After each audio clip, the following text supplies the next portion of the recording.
Bismillahirrahmanirrahim. Alhamdulillahirabbil alamin wassalatu wassalamu ala asyrafil anbiya'i wal mursalin wa ala alihi wa sahbihi ajma'in. Subhanaka la ilma lana illa ma 'allamtana innaka antal alimul hakim. Rabbi shrah li sadri wa yassir li amri wahlul 'uqdatam min lisani yafqahu qawli. Amma ba'd. Alhamdulillah ala nikmatil Islam, alhamdulillah ala nikmatil iman, wa kafa biha min ni'mah. Allahumma sallimna li Ramadan wa sallim Ramadanan lana wa tasallamhu minna mutaqabbala. Allahumma sallimna li Ramadan wa sallim Ramadanan lana wa tasallamhu minna mutaqabbala.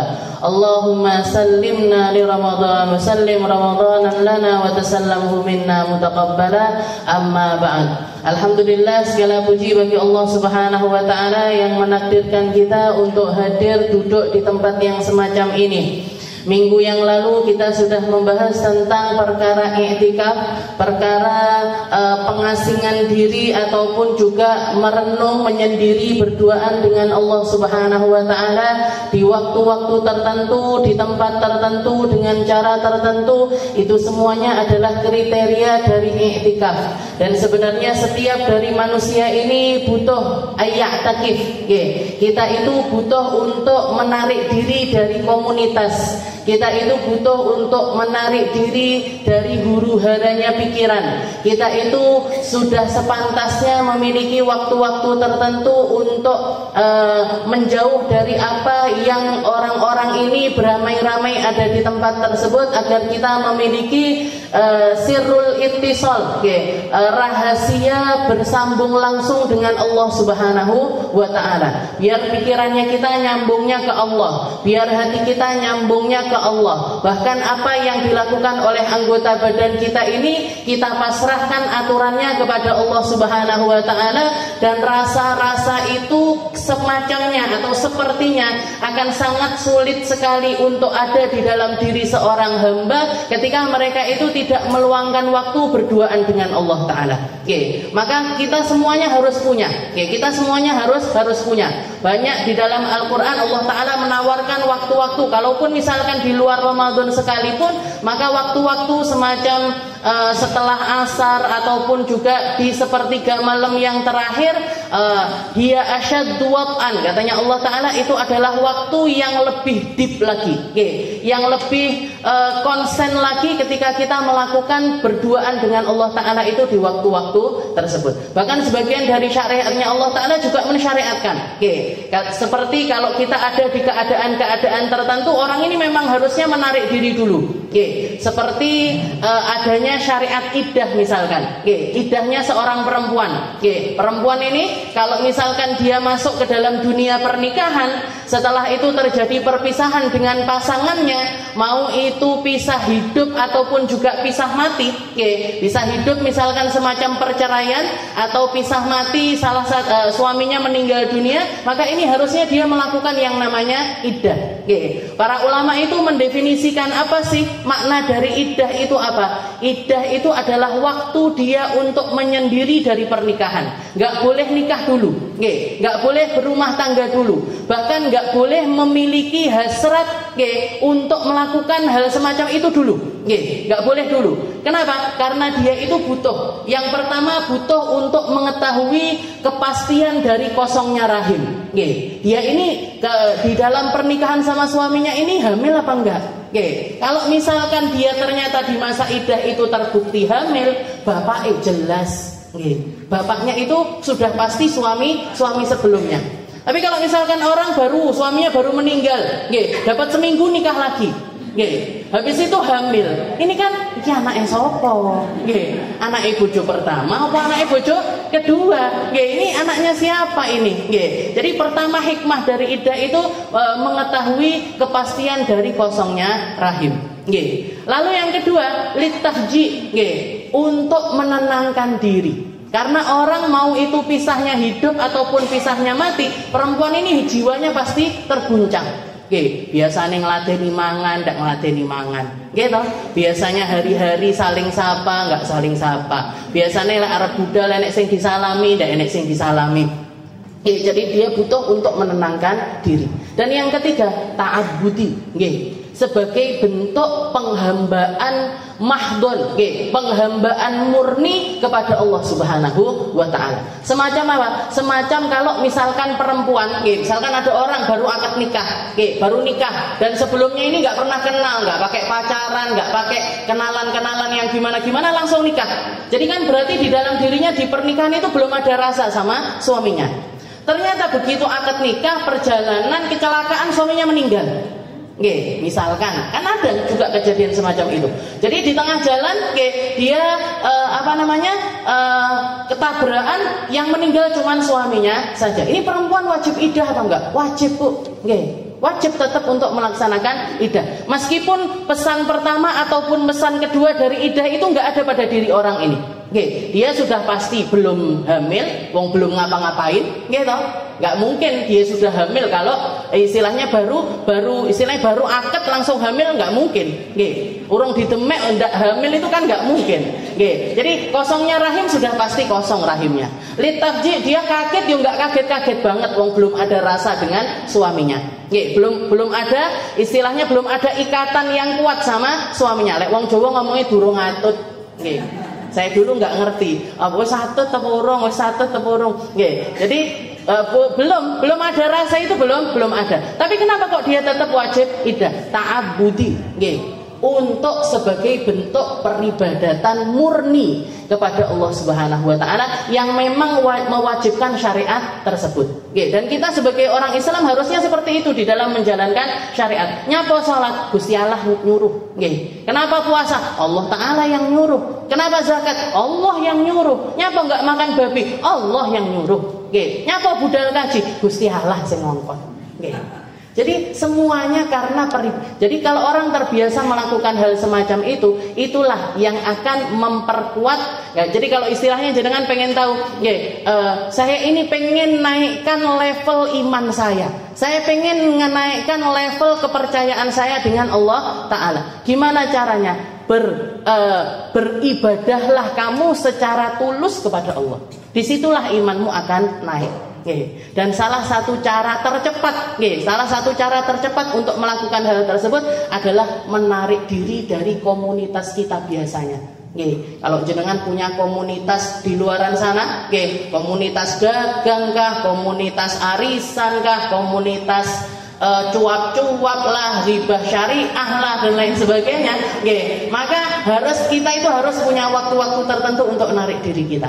Biar apa? Biar iman kita ini tetap nyambungnya kuat kepada Allah Subhanahu wa Ta'ala. Jadi itu sirrul i'tikaf. Jadi kita semuanya butuh i'tikaf. Dan sebenarnya kalau bisa dikatakan secara ini jenengan duduknya di sini kan juga sedang i'tikaf. Lagi menarik diri dari komunitas biasa. Dari 24 jamnya kita ini kan 1 jam sampai 2 jamnya jenengan duduk di sini kan istimewa. Bukan sesuatu yang menjadi penghabisan waktu kita kebiasaannya. Jadi narik diri sebentar biar apa? Dicas lagi. Dicas lagi biar kita menghadapi kehidupan setelahnya itu, di waktu-waktu selanjutnya itu tetap di dalam benteng keimanan kepada Allah Subhanahu wa Ta'ala. Sekarang kita masuk ke dalam kitabuz zakah, tentang bab zakat. Jadi tentang kitabuz zakah, zakat ini adalah sesuatu atau syariat yang diwajibkan sama Allah Ta'ala sebagaimana kewajibannya sholat. Jadi Al-Quran mewajibkan, hadisnya Nabi juga mewajibkan, ijma'ul ulama juga mewajibkan. Jadi semua lini, semua hal yang manusia itu mengambil hikmah atau jalan dalil dari perkara tersebut, ini semuanya lengkap. Di dalam zakat ini Allah Ta'ala nyuruh di dalam Al-Quran, Nabi Muhammad memerintahkan dan bahkan mencontohkan caranya berzakat, bahkan ngambili hartanya orang-orang kaya untuk dibayarkan zakatnya. Dan juga para ulama semuanya sepakat kalau zakat ini sesuatu yang Allah Ta'ala wajibkan atas kita. Jadi kewajiban zakat ini nggak ada yang mengatakan nggak wajib, itu nggak ada. Nggak ada yang mamang di dalamnya, itu nggak ada. Nggak ada yang menganggap itu sesuatu olehlah separuh oleh. Nggak tek bener, nggak popo, salah nggak apa-apa, nggak bisa Bu. Jadi kewajiban zakat itu sama halnya dengan kewajibannya sholat. Bagaimana kita diatur mulai dari awal sampai akhir di dalam sholat. Bacaannya apa, gerakannya gimana, mulainya harus apa, keadaannya harus seperti apa dan lain sebagainya, ngarahnya bahkan ngadepnya kemana aja diatur sama Allah Ta'ala di dalam sholat. Maka zakat pun juga semacam itu. Zakat ini adalah kewajiban pertama, yang harusnya kita ajarkan juga kepada anak-anak kita setelah kita ngajarkan mereka sholat. Karena antara sholat dengan zakat ini mesti gandengan. Jadi Allah Ta'ala ketika nyuruh sholat mesti nyuruh zakat. Aqimus sholah wa atuz zakah, iqamus sholah wa itauz zakah. Kamu sholat, kamu mendirikan sholat, maka kamu juga harus menyempurnakan dengan zakat. Jadi kalau misalkan sholat itu adalah ibadah jasad kita, ibadah jasad kita, maka zakat itu adalah ibadah harta kita. Yang paling berperan di situ, tetap adalah keimanan kepada Allah Ta'ala. Makanya Nabi Muhammad mengatakan was-shadaqatu burhan. Yang namanya sedekah itu pembuktian. Bukti kalau dia ini benar-benar beriman sama Allah Ta'ala, ya keluar zakatnya. Kalau dia imannya ini nggak tenanan, ya mesti abot. Bagi dia untuk berzakat itu sesuatu yang berat. Makanya di zamannya Sayyidina Abu Bakar banyak orang-orang murtad. Jadi ketika Rasulullah meninggal, diganti sama khalifahnya itu Sayyidina Abu Bakar. Hal yang difokuskan sama Sayyidina Abu Bakar adalah memerangi para murtadin. Orang-orang yang dulunya Islam keluar dari agama Islam, diperangi sama Sayyidina Abu Bakar. Setelah itu datang satu kelompok orang datang kepada Sayyidina Abu Bakar, wahai Abu Bakar, kami tetap ada di dalam agama Islam. Kami tetap akan menjalankan ibadah sholat. Kami akan tetap sholat, kami akan tetap puasa Ramadan. Tapi izinkan kami untuk enggak berzakat. Izinkan kami untuk enggak bayar zakat. Katanya Sayyidina Abu Bakar, enggak bisa. Enggak bisa. Orang kalau sholat ya kudu zakat. Katanya Sayyidina Umar, mbok rada lerem, mbok agak istilahnya natalattaf alaihim, kita lembut aja, mereka sudah enggak murtad aja loh, wes alhamdulillah. Sing liyane lho deloken murtad kabeh, keluar dari agama Islam. Ini ada satu kelompok mereka tetap pengen ada di dalam agama Islam, tapi mereka minta izin untuk enggak bayar zakat. Katanya Sayyidina Abu Bakar, enggak. Kalau saya izinkan mereka untuk enggak bayar zakat, yang selanjutnya nanti bakalan tambah parah. Padahal antara zakat sama sholat adalah sesuatu yang bergandengan, wahai Umar.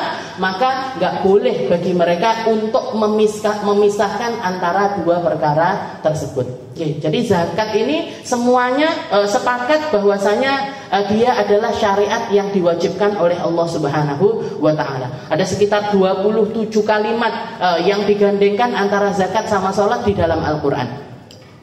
Dan Allah Ta'ala memuji mukhrijiha. Jadi orang yang mengeluarkan zakat itu dipuji sama Allah Ta'ala. Dipuji dan dianggap sebagai orang-orang yang mendirikan keimanannya ini secara benar. Mereka itu tetap ada di dalam seperti yang dikatakan Allah Ta'ala, wa rahmati wasi'at kulla syai' fa sa'aktubuha lil ladzina yattaqun wa yu'tunaz zakah wal ladzina hum bi ayatina yu'minun. Katanya Allah Ta'ala, rahmatku itu meliputi segala sesuatu. Rahmatku itu meliputi segala sesuatu. Fasa'aktubuha lil ladzina yattaqun wa yu'tunaz zakah. Maka yang kebagian dari jatah rahmatku adalah mereka-mereka yang bertakwa kepada Allah dan juga mengeluarkan zakatnya. Alladzina yattaquna wa yu'tunaz zakah walladzina hum biayatina yu'minun. Dan yang percaya dengan setiap kalimat yang ada di dalam Al-Qur'an. Walladzina hum biayatina yu'minun, dan beriman dengan ayat-ayat Allah Ta'ala. Merekalah yang paling banyak mendapatkan jatah rahmat. Jadi kalau orang mengatakan, kenapa saya kok bisa duduk di sini ini, kenapa? Saya kok bisa ngaji ini, kenapa? Kenapa kok saya bisa sholat? Kenapa kok saya bisa baik sama orang? Kenapa saya bisa berakhlak mulia? Kenapa saya dijauhkan dari perkara buruk, didatangkan perkara baik ke dalam diri saya? Ketahuilah Bu, jenengan ada di dalam lingkungan rahmatnya Allah Ta'ala. Hati kita sedang dirahmati, pikiran kita sedang dirahmati, jiwa raga kita dirahmati sama Allah Ta'ala. Dan yang dapat jatah itu siapa? Alladzina yattaqun wa yu'tunaz zakah walladzina hum biayatina yu'minun. Yang bertakwa, orang takwa sudah pasti sholat. Orang takwa sudah pasti puasa Ramadan. Orang bertakwa sudah pasti kalau punya rezeki dia berangkat haji. Tapi dikeluarkan dari golongan orang bertakwa ini tadi, yang istilahnya yang lebih spesifik lagi, Allah Ta'ala mengatakan yu'tunaz zakah, dan mereka yang bayar zakat. Karena zakat ini butuh perjuangan lebih. Karena mindsetnya orang biasanya kalau dia kerja nyari duit, ngumpulkan harta, itu kan sesuatu yang berat. Kerja itu kan berat. Nyari duit itu yang berat. Coba saya tanya di sini, siapa yang nyari duit itu gampang, siapa? Lek anaknya wong sugih nggih. Ya. Kalau anaknya orang kaya dia nggak ngerasakan payahnya nyari duit. Tapi kalau untuk orang-orang yang ngerti gimana sulitnya bangun bisnis, bangun pekerjaan dan lain sebagainya, itu sangat luar biasa capeknya. Abah saya pernah cerita ketika pertama kali bisa beli toko. Kata abah saya, ini saya bisa beli toko, padahal kecil, istilahnya toko kecil gitu. Kata beliau, ini saya perjuangannya untuk beli toko ini, sing metu duduk neh keringat banyu, tapi keringat getih. Yang keluar ini bukan lagi keringat air tapi keringat darah. Untuk istilahnya istilahnya nyeritakan ke anak-anaknya betapa sulitnya nyari duit. Betapa sulitnya mengumpulkan harta itu sulit sekali. Dan biasanya orang ketika dia bekerja, yang ada di dalam mindsetnya, sing kerja aku, ini jerih payahku.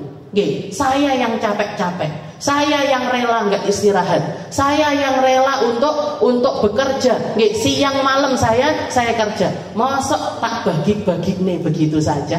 Masa saya harus mengeluarkan, setelah itu saya berikan kepada orang lain, orang lain yang nggak ada hubungan dengan saya, nggak bantuin saya, bukan karyawan saya, bukan orang yang kerja sama saya, bukan orang yang bantu di rumah ataupun di dalam toko saya, tak kei duit cuma-cuma dia.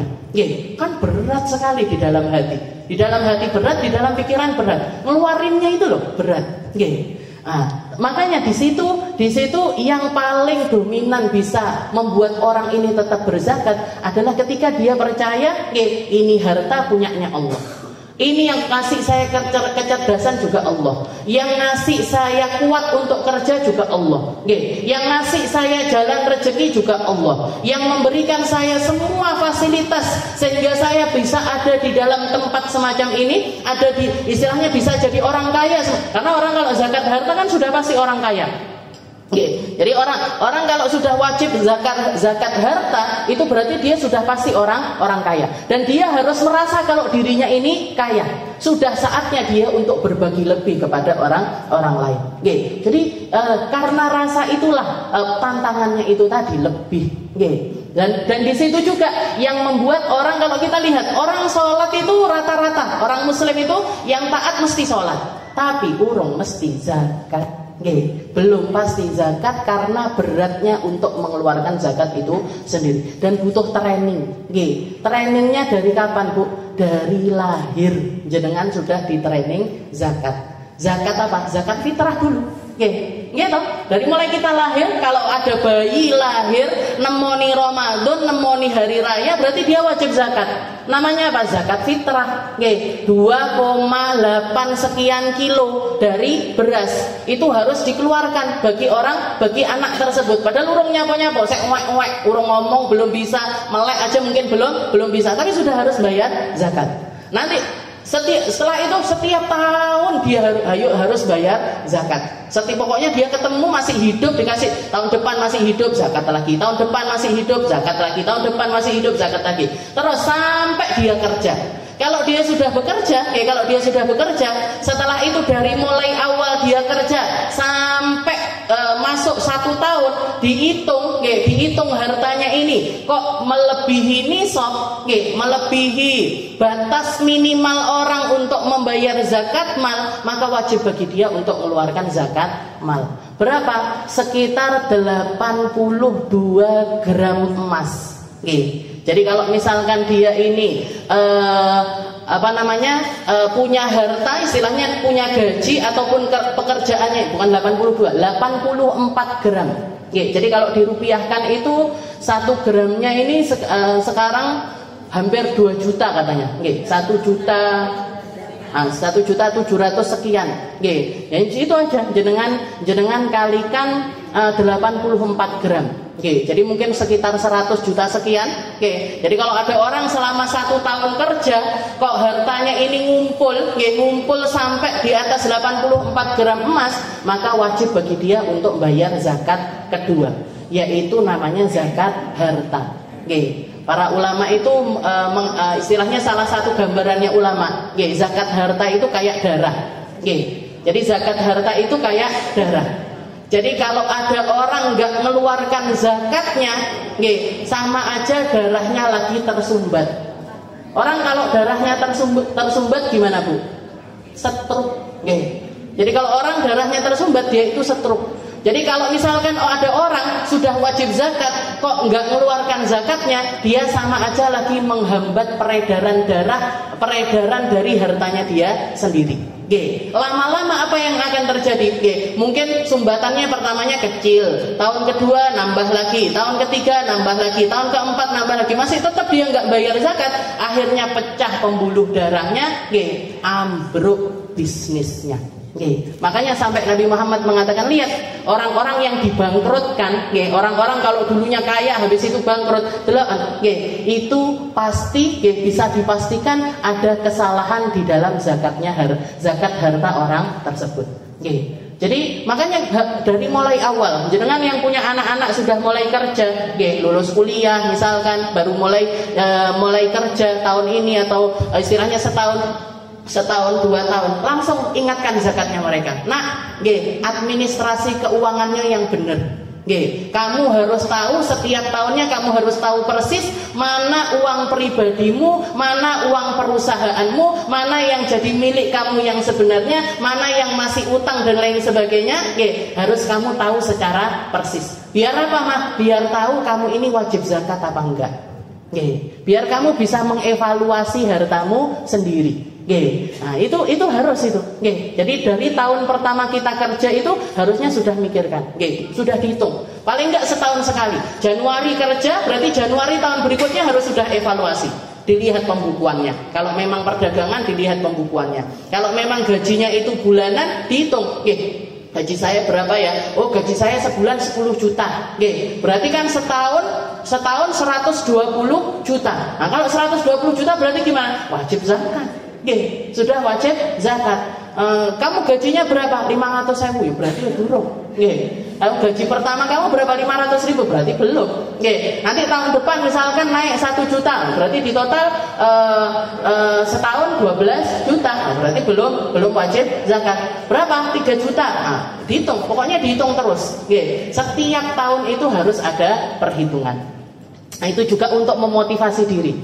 Kok tahun panggah? Kok tahun ini gajinya tahunan 12 juta, tahun ini kok panggah 12 juta, kok enggak ada kenaikan sama sekali, kan berarti ada yang salah di dalam istilahnya.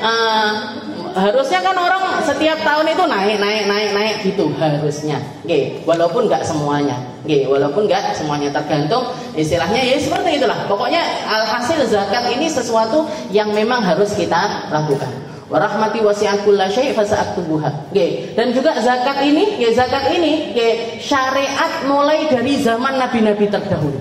Dari nabi-nabi terdahulu, bukan cuma umatnya Nabi Muhammad saja yang wajib bayar zakat, tapi umat-umat terdahulu juga diwajibkan sama Allah Ta'ala untuk bayar zakat. Semacam Nabiullah Isa di dalam ikrarnya beliau ketika beliau lahir, jadi ketika Sayyidah Maryam itu melahirkan putranya Nabiullah Isa, Nabiullah Isa ini lahir, maka orang-orang ini kan banyak demo. Ya Maryam makanat abuki imra'asawin wa makanat ummuki baghiyah. Wahai Maryam, bapakmu itu loh orang baik-baik, ibumu juga orang baik-baik. Kok kamu bisa sampai punya anak tanpa bapak? Nggih, fa asyarat ilaih. Katanya Sayyidah Maryam karena beliau sudah nadar untuk enggak bicara, nggih, jawaban orang ngomong bagaimanapun enggak akan dijawab sama Sayyidah Maryam, tapi begitu bayinya lahir beliau nunjuk sama bayinya. Fa asyarat ilaih. Nggih, katanya orang-orang, "Kaifa ukallimu man kana fil mahdi sabiya?" Bagaimana kami bicara sama bayi yang baru yang masih merah ini? Nggih, yang baru lahir piye dijak omong piye? Nggih, tahu-tahu terjadi mukjizat Nabi Isa yang pertama, nggih, mukjizatnya beliau yang pertama, beliau bicara dengan lisan yang fasih, dengan lisan yang bisa didengar sama semua orang di saat tersebut. Nggih, beliau mengatakan, "Inni Abdullah, ataniyal kitab wa ja'alani nabiyya wa ja'alani mubarakan aina ma kuntu wa usani bis salati waz zakati ma dumtu hayya." Katanya Nabi Isa, saya adalah hamba Allah. Nanti saya akan dikasih Alkitab. Saya akan dijadikan nabi sama Allah Ta'ala. Wa ja'alani mubarakan aina ma kuntu. Dan aku akan membawa berkat dimanapun aku berada. Dan Allah Ta'ala mewasiatkan aku untuk menjalankan sholat, mengeluarkan zakat selama aku hidup. Berarti apa? Nabi Isa bayar zakat. Nabi Allah Sulaiman bayar zakat, Nabi Allah Ismail bayar zakat, semua. Jadi nabi-nabi terdahulu semuanya juga membayar zakat. Makanya zakat ini sesuatu yang kita punya harta berarti kita harus zakat. Kita dikasih dan Allah Ta'ala bahasanya ketika nyuruh Nabi Muhammad untuk ngambil zakatnya orang-orang, wa atuhum min malillahi alladzi atakum. Muhammad, khudh min amwalihim shadaqatan tutahhiruhum biha wa tuzakkihim. Ambil dari hartanya orang kaya-kaya itu. Biar apa? Biar hartanya tetap bersih. Biar hartanya tetap bersih, biar Allah Ta'ala punya alasan untuk nambahi rezeki hartanya mereka. Sadaqatan tutahhiruhum biha wa tuzakkihim. Katanya Allah Ta'ala, ambil harta dari mereka untuk membersihkan hartanya dan juga untuk naikkan level harta mereka. Wa khudh min amwalihim, ambil dari harta mereka wahai Muhammad, alladzi min malillah, yang mana harta itu hartanya Allah. Jadi harta kita itu hartanya Allah, bukan harta kita. Duit itu duitnya Allah, bukan duitnya kita. Aset itu asetnya Allah, bukan asetnya kita. Maka terserah Allah. Kalau Allah Ta'ala nyuruh, ambil 2,5%-nya keluarin. Ambil 2,5%-nya ini ambil untuk jadi, karena di dalam harta tersebut ada haknya orang lain. Ada haknya orang lain. Jadi di dalam Al-Quran juga dikatakan yas'alunaka 'anil anfal qulil anfalu lillah. Katanya Allah Ta'ala ketika orang-orang muslim ini nanya sama Nabi Muhammad, kaifal anfal ya Rasul, gimana kami memperlakukan ternak yang begitu banyaknya, karena Rasulullah menang peperangan, perang menang, dapat harta ghanimah banyak, dapat unta banyak, dapat kuda banyak, dapat kambing banyak. Matanya orang kalau sudah melihat harta itu kan mesti dadi ijo kabeh. Aku milih iki, aku milih iki, aku milih iki, mau ngambil ini, mau ngambil ini, mau ngambil ini. Nanya sama Nabi, sudah nggak sabar ini, mau dibagiin harta itu sudah nggak sabar. Nanya sama Rasul, yas'alunaka 'anil anfal. Mereka nanya kepadamu wahai Muhammad tentang perkara kambing-kambing, sapi-sapi dan juga unta-unta ini tadi. Katakan, ulil anfalu lillah. Katakan, itu semuanya punyanya Allah. Itu semuanya punyanya Allah. Begitu mereka dengar punyanya Allah, mundur kabeh. Sudah nggak ngarep-ngarep lagi dari harta tersebut. Dan itu yang diinginkan sama Allah Ta'ala di dalam hati kita, agar kita ini nggak jadi budaknya harta. Biar kita ini tetap jadi pemilik harta kita sebenarnya. Karena kalau orang nggak ngerti, kalau orang istilahnya nganggap harta ini segalanya, dia akan diperbudak sama hartanya dia.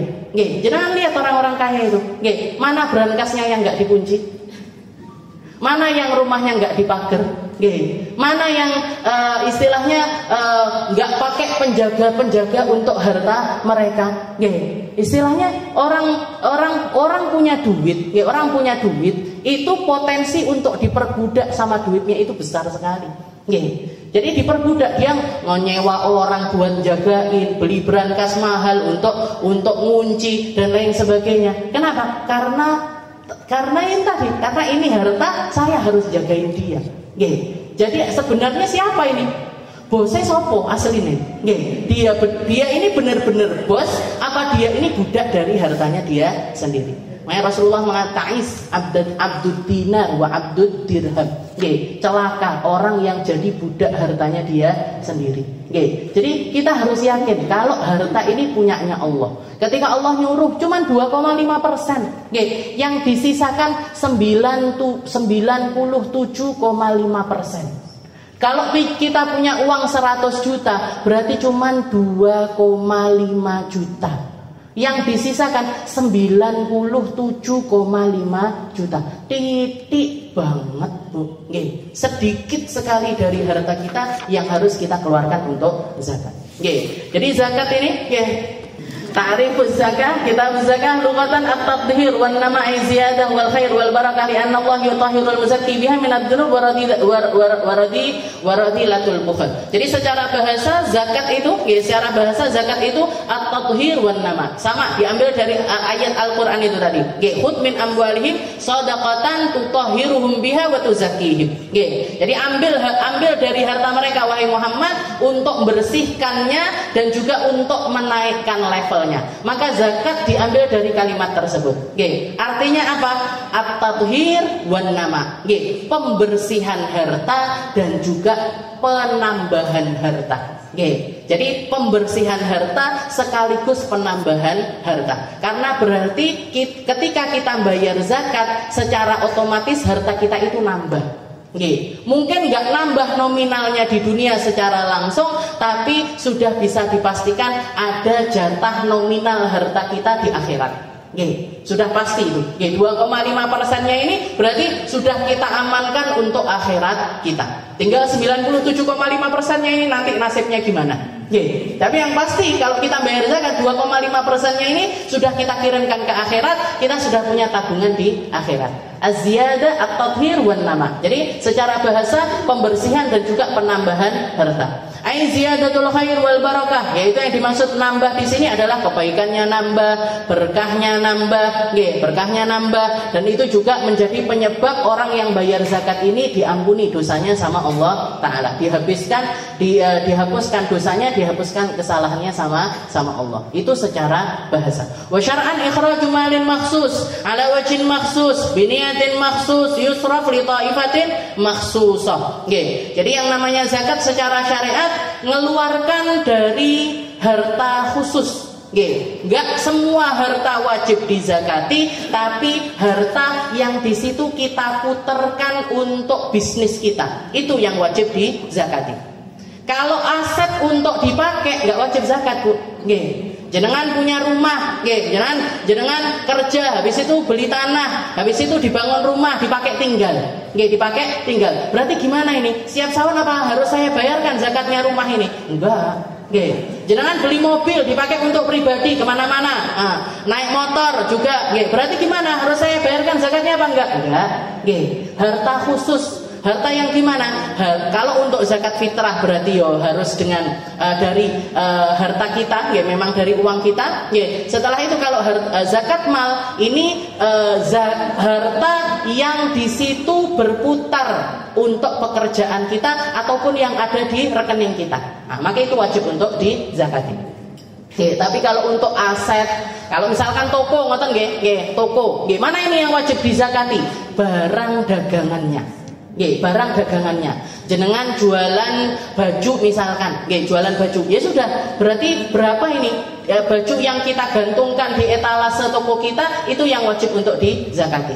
Lampunya Ustazah? Enggak. Lemarinya? Enggak. Mesin kasirnya? Enggak. Nggih. Semua yang sudah jadi aset kita itu enggak perlu untuk dibayarkan zakatnya. Min malin maksus. Jadi hartanya ditentukan sama Allah taala. Nggih.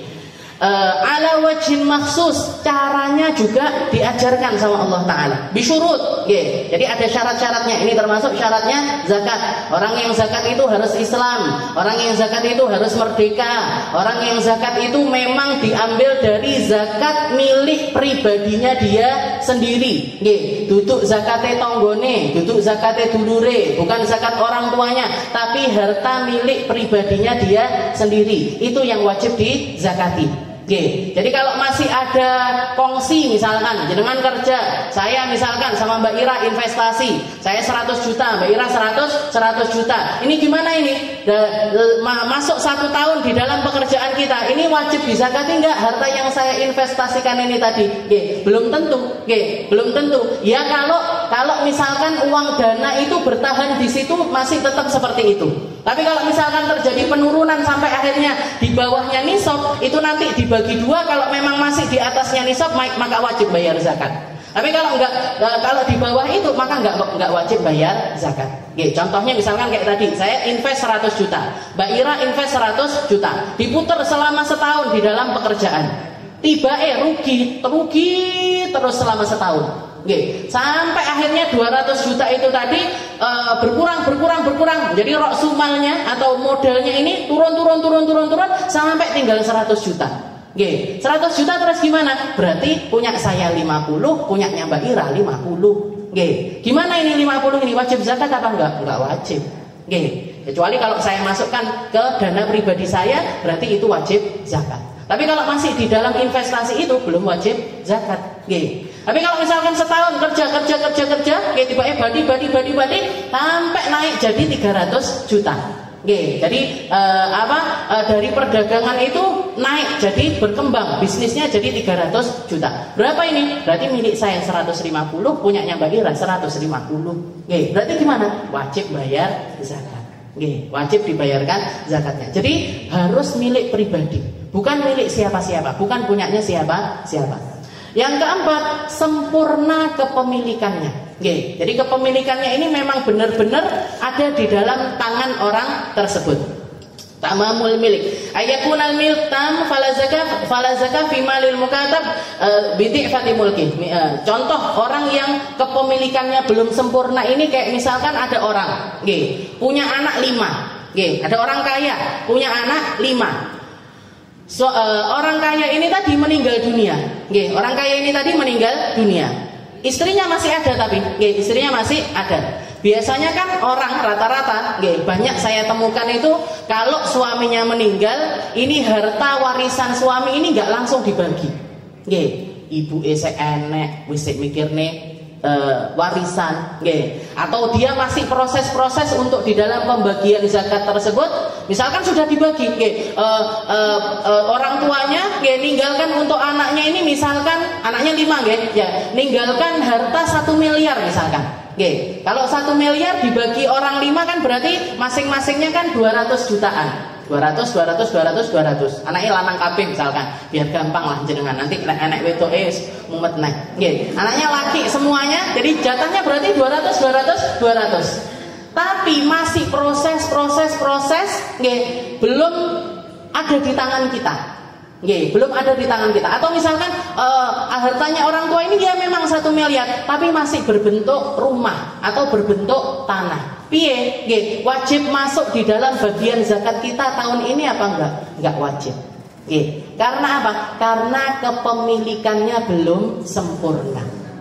Karena kepemilikannya belum sempurna. Jadi milik pribadi sempurna kepemilikannya, dan yang terakhir yakin atas keberadaan dalam kepemilikan tersebut. Istilahnya yang zakat ini benar-benar orang. Emang ada bukan orang? Ada bukan? Jadi di sini contohnya itu gini. Jadi contohnya tayakunul wujud ini fala zakata fi mali irthin mauqufun li janin. Gak wajib zakat atas harta wakaf, atas harta wakaf pribadi untuk janin yang ada di dalam perut.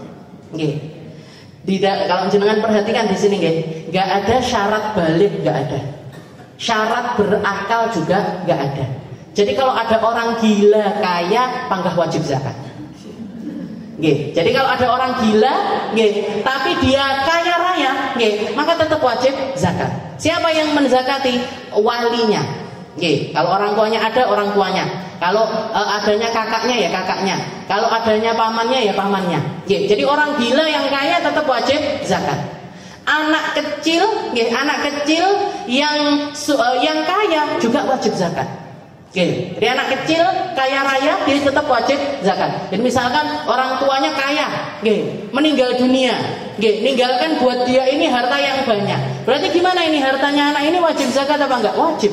Wajib untuk dizakati. Karena zakat ini enggak ada syarat baligh ataupun juga berakal, itu enggak ada. Ya, anak kecil pun wajib zakat. Maka yang dimaksud dengan tayakkunu wujud ini adalah terus kalau bayi yang masih ada di dalam perut berarti wajib dia kaya, orang tuanya orang kaya, tapi dia masih ada di dalam perut, wajib zakat apa enggak? Belum. Kenapa? Karena belum tentu lahir. Ya kalau lahir, kalau enggak. Tapi kalau misalkan dia begitu lahir, dia sudah punya harta, wajib zakat. Makanya saya bilang satu-satunya orang yang nggak punya kepayahan tapi wajib bayar zakat, yo ini anaknya orang kaya ini. Anaknya orang kaya itu ketika begitu mereka lahir, sudah punya harta, maka wajib bagi dia untuk berzakat. Jadi fala zakata fi mali yatim mauquf li janin li adami tayaqquni wujudi. Termasuk juga tadi saya agak lupa, ini milik pribadi ini, maka enggak wajib zakat juga untuk harta ya milik bersama. Milik bersama itu kayak misalkan punyanya yayasan atau punyanya lembaga amal, atau punyanya pokoknya hartanya umat, hartanya umat meskipun di atas nisab sekalipun, maka enggak wajib untuk dibayarkan zakatnya. Kayak misalkan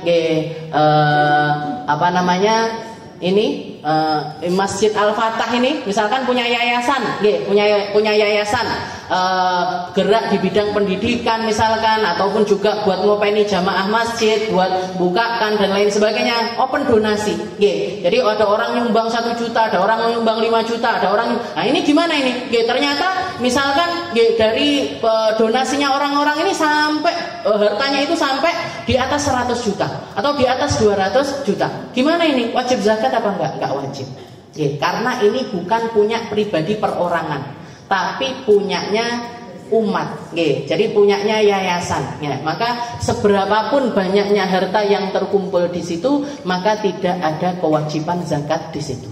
Enggak ada wajib zakat di dalam perkara tersebut. Ini 5 syaratnya orang yang wajib untuk bayar zakat. Maka di sini di dalam definisi ini dikatakan ikhraju malin makhsus ala wajhin makhsus, ala wajhin makhsus, caranya ditentukan sama Allah, orangnya ditentukan sama Allah, biniyatin makhsusah, niatnya juga ditentukan sama Allah.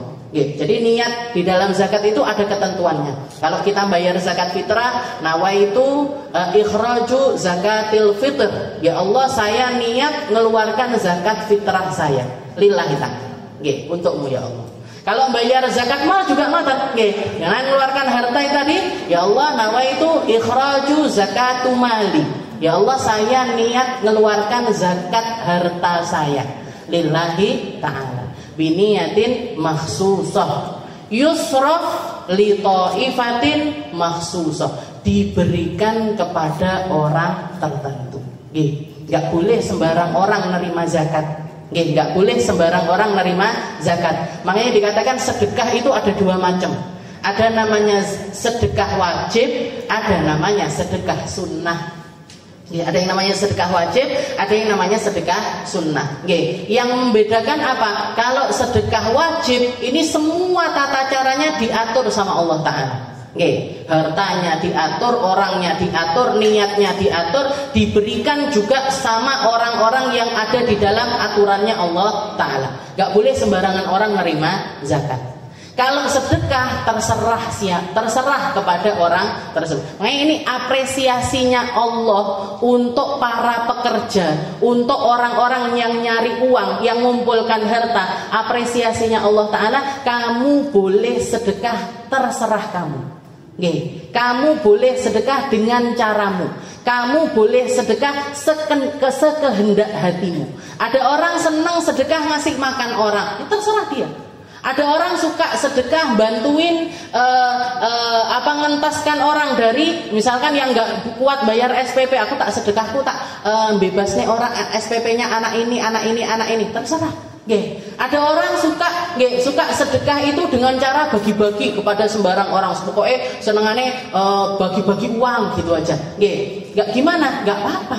Nggak apa-apa. Ada orang habis sholat Jumat dikai duit 20, terserah dia, duitnya dia. Kayak di Masjid Darussalam ini Bu, setiap malam Jumat, ada salah satu pedagang emas senengane ngekei duit. Semua yang full sampai akhir terawihnya, witirnya ikut, ceramahnya ikut, bahkan kalau malam Jumat itu ada sholat tasbihnya ikut, dikasih 20.000 sak masjid Bu. Nggak boleh kita ngomong bah timbangane ngono mbok didadekne iki, timbangane ngono mbok nyumbang ning kene. Duitnya dia kok kita ngatur. Duitnya dia terserah dia.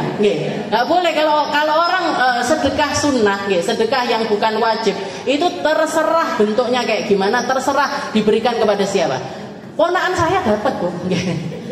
Ponakan saya dapat itu, jadi ikut ya Arhamar Rahimin dikasih 20.000, pulang guya, dapat padahal 20.000 istilahnya, tapi seneng, buat anak-anak kecil, buat motivasi mereka, nggak apa-apa terserah, Nah, ini apresiasinya Allah Taala untuk orang kaya, untuk orang-orang yang berduit, silahkan di luar zakat kamu mau bagikan hartamu dengan modelmu, sak karepmu, sak pengenmu, sak karepe.